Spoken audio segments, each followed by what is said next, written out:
Yang terhormat para pemirsa, saya Gisi Swanto, Sarjana Pendidikan, Sarjana Hukum, Magister Hukum. Kegiatan sehari-hari sebagai advokat.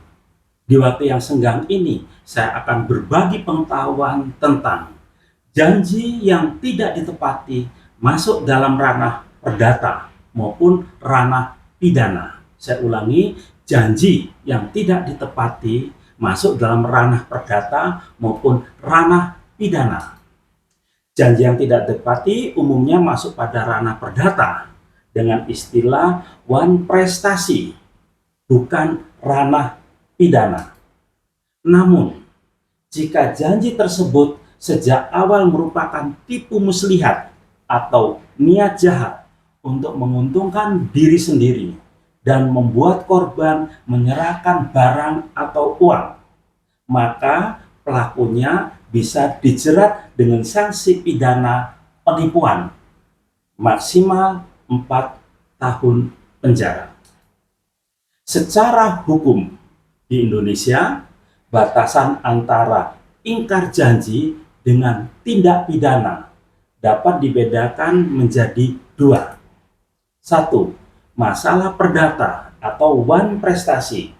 Jika seseorang tidak menepati janji seperti telat membayar hutang, gagal mengirim barang sesuai kesepakatan, maka ini adalah ingkar janji atau wan prestasi. Tidak ada penjara, sanksi berupa ganti rugi, pembatalan perjanjian, pemenuhan kewajiban.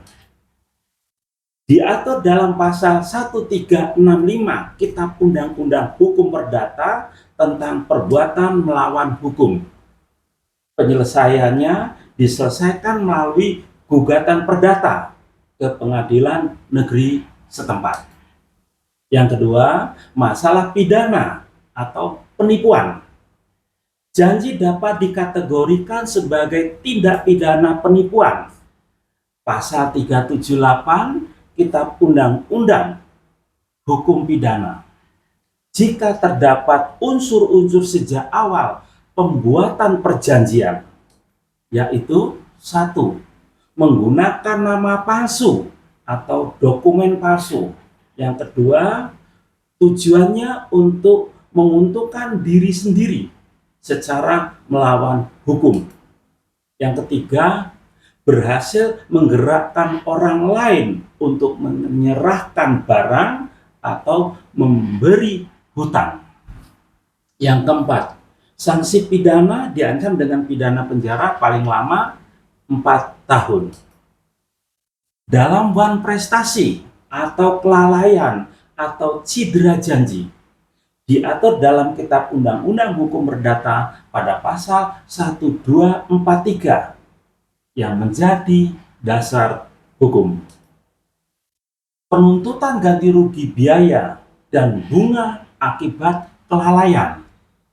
Pada pasal 1238 Kitab Undang-Undang Hukum Perdata mengatur syarat debitur dinyatakan lalai, baik melalui surat peringatan maupun batas waktu perjanjian. Bentuk wan prestasi. Satu, tidak melakukan apa yang telah disepakati. Yang kedua, melakukan apa yang dijanjikan tetapi tidak sebagaimana semestinya. Contohnya keliru atau cacat. Yang ketiga, melakukan apa yang dijanjikan tetapi terlambat. Yang keempat, melakukan sesuatu yang menurut perjanjian tidak boleh dilakukan. Cara penyelesaian wan prestasi. Satu, dengan cara somasi, memberikan peringatan atau teguran tertulis secara resmi agar debitur memenuhi kewajiban. Yang kedua, musyawarah atau negosiasi, menyelesaikan masalah secara kekeluargaan untuk mencari mufakat. Yang ketiga, menggunakan pihak ketiga yang netral sebagai mediator. Yang keempat, gugatan ke pengadilan negeri, langkah hukum litigasi untuk menuntut ganti rugi atau pemenuhan paksa. Demikian yang dapat saya sampaikan. Adapun kekurangannya, saya mohon maaf yang sebesar-besarnya. Terima kasih.